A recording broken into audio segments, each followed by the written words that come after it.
बिस्मिल्लाहिर्रहमानिर्रहीम। अस्सलाम वालेकुम दोस्तों, एक नई वीडियो के साथ आपको खुशामदीद कहती हूँ।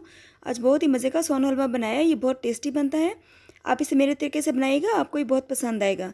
वीडियो अच्छी लगे तो मेरे चैनल को सब्सक्राइब करें, वीडियो को लाइक और शेयर करें और पास वाले बेल आइकन को भी लाजमी प्रेस करें।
तो दोस्तों, कैसे लगी आज की ये सोहन हलवे की रेसिपी? अगर मेरी ये वीडियो आपको पसंद आई है तो मेरे चैनल को सब्सक्राइब करें, वीडियो को लाइक और शेयर करें और पास वाले बेल आइकन को भी लाजमी प्रेस करें। अगली वीडियो तक के लिए आपसे इजाज़त चाहूँगी। दुआ में बहुत याद रखिएगा। तब तक के लिए अल्लाह हाफ़िज़।